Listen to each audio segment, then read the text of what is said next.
विकृति, विसङ्गति र भ्रष्टाचार विरुद्ध देश र दुनियाँ बिउझाउने हाम्रो भिन्न प्रयास मिसन न्युजमा स्वागत छ। म शङ्कर मुक्तान। दर्शकवृन्द, हामी समाजमा भएका विकृति, विसङ्गतिको निवारणका लागि र जनहितका पक्षमा निरन्तर वकालत गरिरहेका छौँ। समाजका हरेक विषयको उठान, विश्लेषण र चिरफाड गर्दै तपाईँको अघि खबरको अपरेसन गर्दछौँ। हरेक विषयको गहिरो अध्ययन अनुसन्धान गर्दै सत्य तथ्य खबरको चिरफाड गर्दछौँ तपाईँ दर्शकका अगाडि। सामाजिक उत्तरदायित्वसहित सत्य खबर तपाईँ समक्ष पुर्याउने प्रयासमा तैनात छौँ र सम्बन्धित निकायको ध्यानाकर्षणका लागि खबरदारी गरिरहेका छौँ।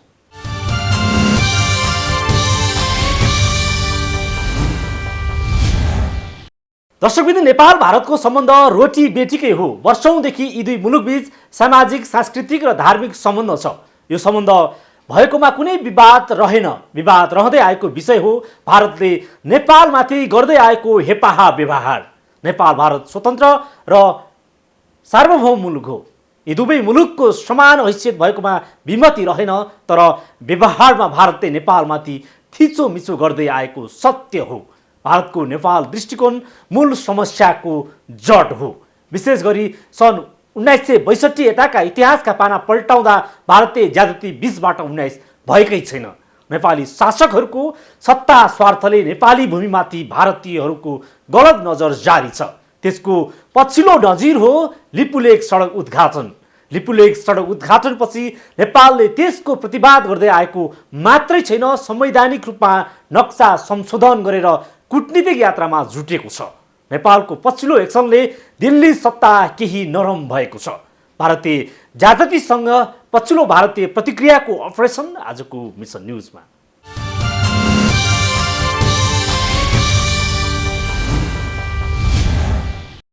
नेपालले नयाँ नक्सा संसदबाट अनुमोदन गरेपछि भारतीय सत्ता झस्किएको छ। 6 दशकदेखि नेपाली भूमि कब्जा गर्दै आएको भारतले नेपालको पछिल्लो कदमले केही नरम बनाएको छ। सधैँ ठुलदाईको व्यवहार गर्दै आएका भारतीय शासकहरू संसदको एकताले केही नरम भएका हुन्। लिपुलेक सडक उद्घाटनपछि नेपालको कूटनीतिक नोटको विरुद्धमा अटेरी गरेको भारत पछिल्लो समय वार्ताको वातावरण बनाउन भन्न थालेको छ।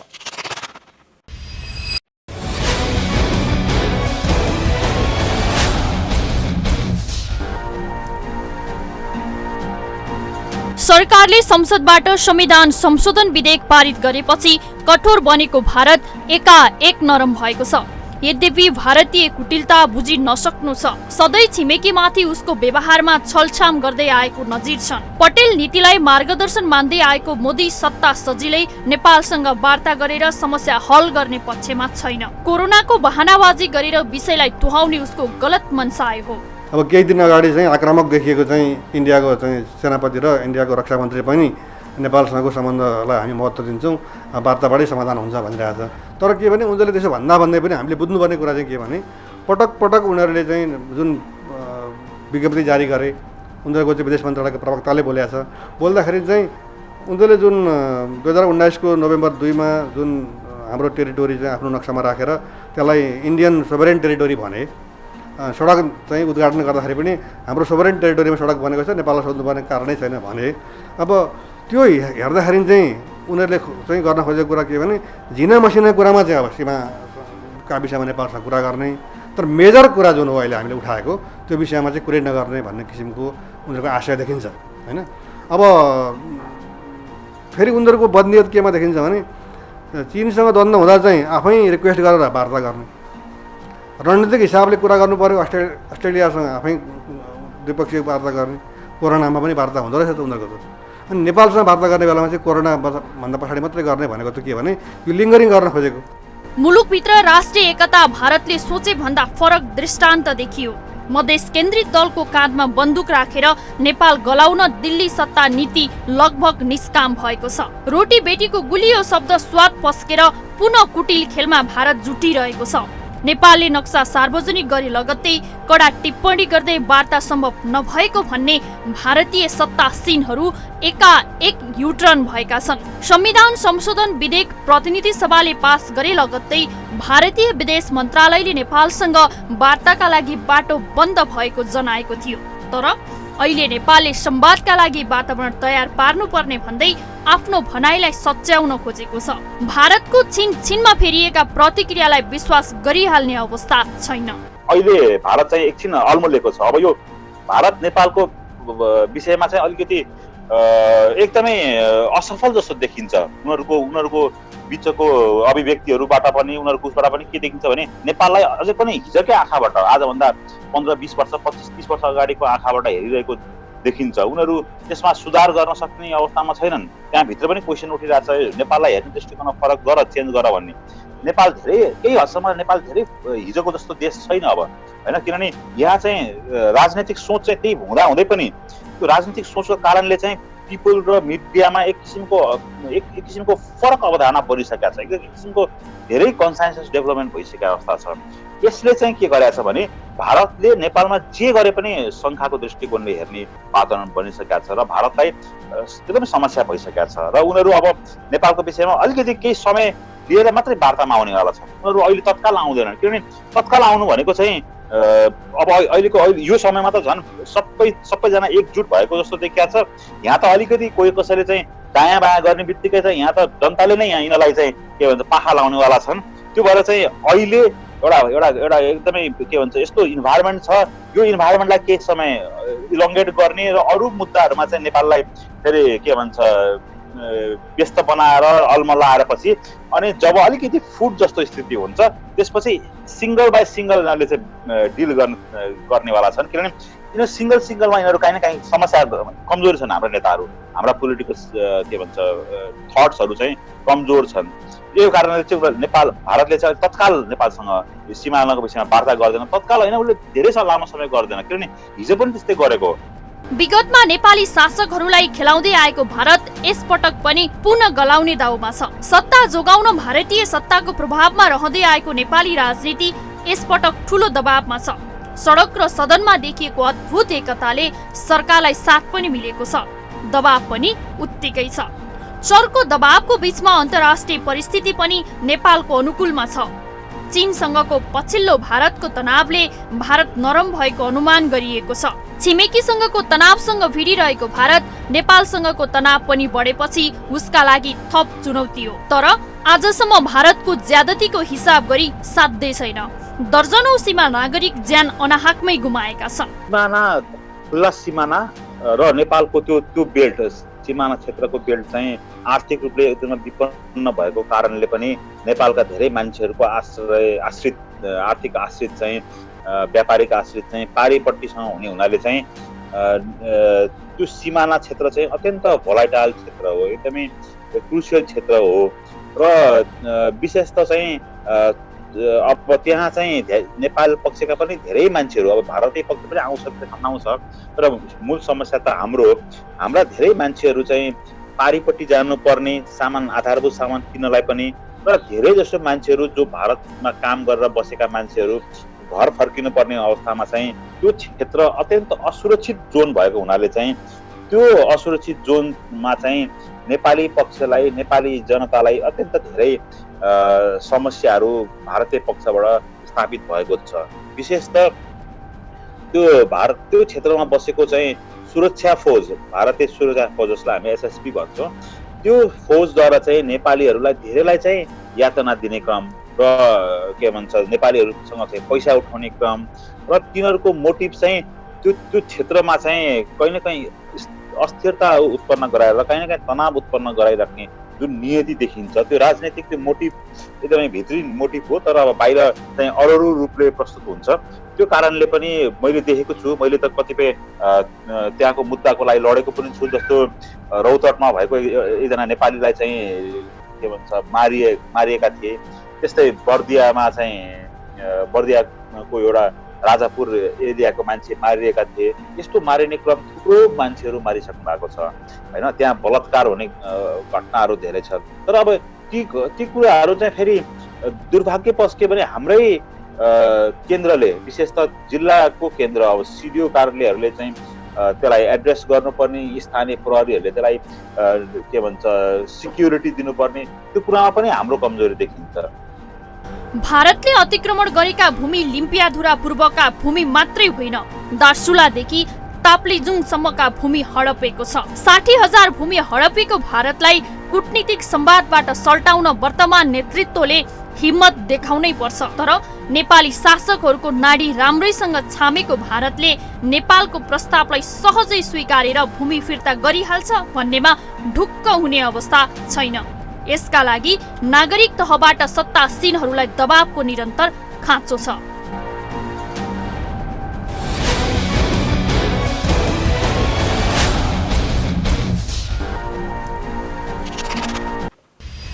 छ दशकसम्म सीमा समस्या हल नहुनु विगतका शासकहरूको गम्भीर कमजोरी हो। सत्ता टिकाउन शासकहरूले दिल्लीलाई रिझाउँदै आए। दिल्ली रिझाउने नेपाली शासकहरूको अकर्मण्यताले लामो समय छिमेकी नेपाली भूमिमाथि बुट बजार्दै आएको छ।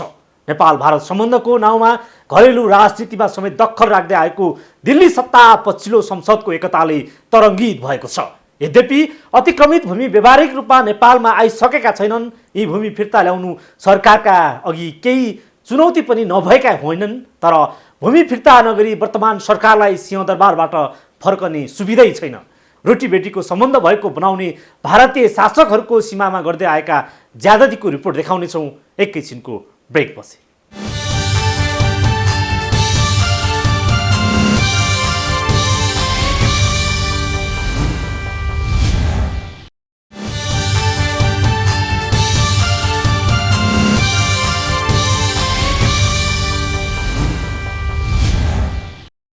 भारतीय ज्यादतीबाट 2700 बढी सीमा स्तम्भ हराए। सीमा सुरक्षा र ज्यादती रोक्न सीमाको दीर्घकालीन समाधान खोजिने बेला आएको छ। नेपाल भारत सीमा 1800 किलोमिटर दूरी लामो छ। भारतसँग नेपालका 26 जिल्लाको सीमा जोडिएको छ। 6 दशकदेखि 23 जिल्लामा भारतीय अतिक्रमण छ। भारतले 60,000 हेक्टरभन्दा बढी जमिन अतिक्रमण गरेको तथ्याङ्क छ। सीमा अतिक्रमणसँगै भारतीय एसएसबीको सीमा ज्यादती पनि उत्तिकै छ।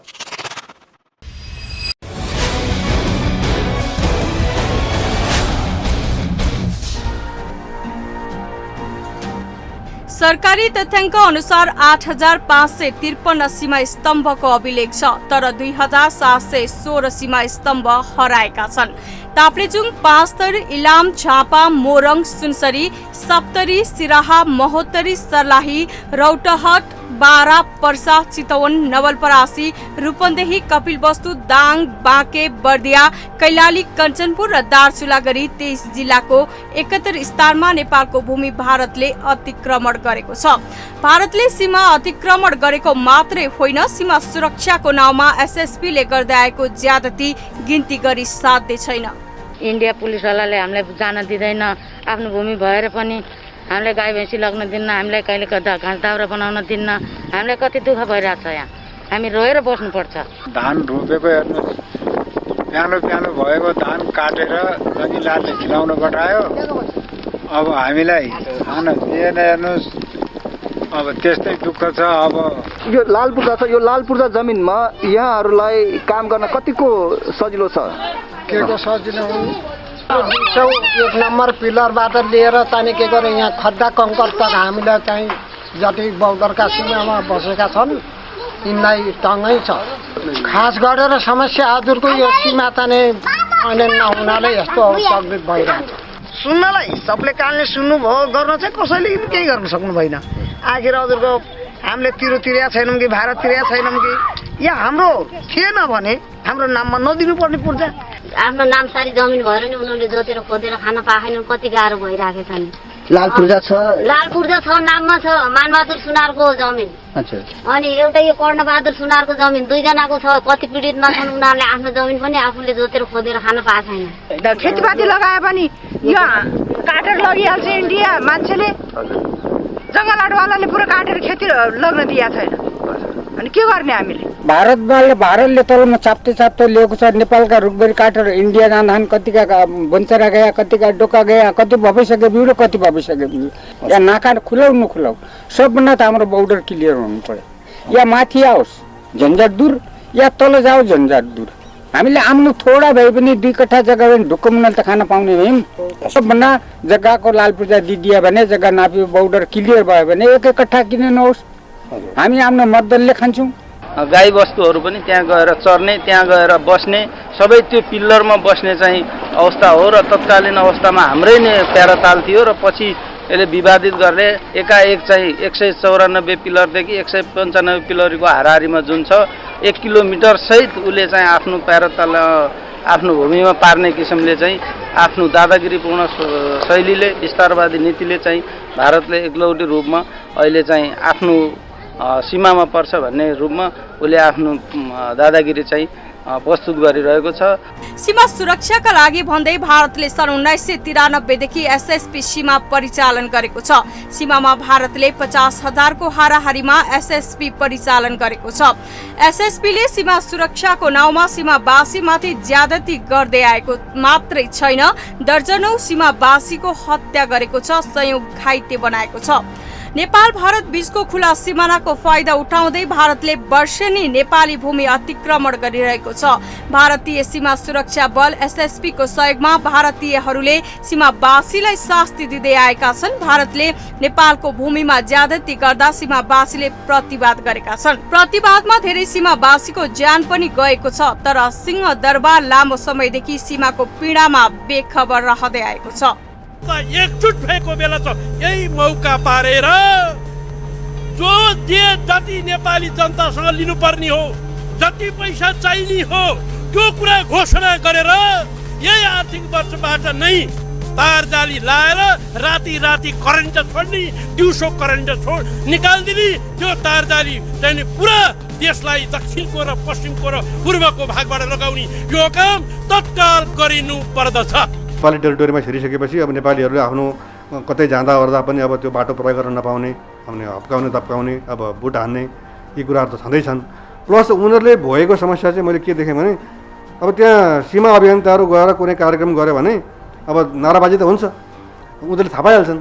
बेलुका त रासन किन्न जानु पऱ्यो उतापट्टि, अघि भर्खर हाम्रो विरुद्ध नारा लाग्दैछ, अलिक तल यहाँ सामान किन्ने किन आइस, जसको पक्षमा नारा लाग्यो त्यहीँ जान, त्यहाँ जाँदाखेरि आफ्नो सामान किन्ने साहस छैन नेपालमा, त्यहाँ सिमानामा त यो हन्डर खपेर त्यहाँका नागरिकहरू चाहिँ बसिरहेछन् होइन। अब सरकारलाई चाहिँ ती नागरिकलाई अब नेपाली भनिरहेछ, तर तिनमाथि चाहिँ नेपालीले गर्नुपर्ने व्यवहार शासकले चाहिँ गरेको छैन। सीमा समस्या समाधानका लागि धेरै पटक प्रयास नभएका पनि होइनन्, तर नेपाल भारत बीच सीमा सल्ट्याउन प्रयास गरिए पनि भारतले आलटाल गर्दै आएको छ। विवादित क्षेत्रमा कुनै पनि गतिविधि गर्न नपाइने प्रावधान भए पनि भारतले अतिक्रमण जारी राखेको छ। सीमा क्षेत्रमा पूर्वाधार निर्माणदेखि सैन्य क्याम्प वर्षौंदेखि खडा गरेको छ, जसको ज्वलन्त उदाहरण लिम्पियाधुरा, लिपुलेक र कालापानी क्षेत्र माथिको भारतीय अतिक्रमण हो। यसर्थ अब भारतको गुलियो आश्वासनमा नेपाल अलमलमा पर्नु हुँदैन।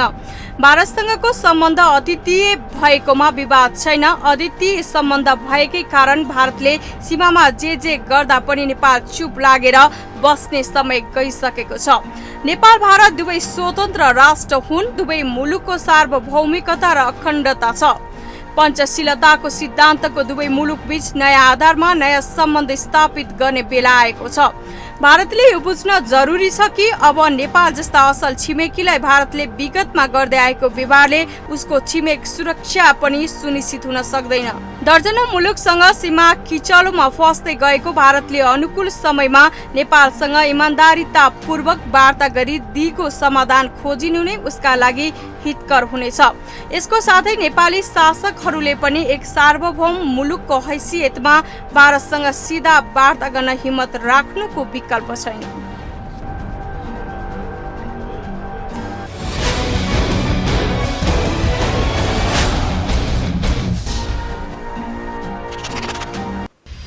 छ दशकदेखि नेपाली भूमि अतिक्रमण गर्दै आएको भारतले लिम्पियाधुरा, लिपुलेक र कालापानीलाई पनि सिक्किमी शैलीमा कब्जा गरेको हो। नेपालको घरेलु राजनीतिको अस्थिरताको बलमा खेल्दै आएको भारत यति बेला उसको लागि नेपाल अनुकूल छैन। यति बेला परिस्थिति भिन्न छ। सरकार शक्तिशाली र स्थिर छ। शक्तिशाली सरकारले राष्ट्रिय एकताको बलमा सीमाको विषयमा भारतसँगै सिधा प्रश्न गर्न सक्नुपर्छ। ऐतिहासिक दस्तावेजका बलमा कूटनीतिक सक्रियता देखाउँदै सीमा समस्याको दीर्घकालीन समाधान खोजिनुपर्छ। हवस् त आजलाई मिसन न्युज यति नै। समाजको बृहत्तर विकासका लागि जनहित र राष्ट्रहितका पक्षमा हामी निरन्तर आवाज उठाइरहन्छौँ। विकृति, विसङ्गति र भ्रष्टाचार विरुद्ध देश र दुनियाँ बिउझाउने मिसन न्युज जारी छ। सत्य, तथ्य र निष्पक्ष समाचारका लागि हेर्दै गर्नुहोला माउन्टेन टेलिभिजन। नमस्कार।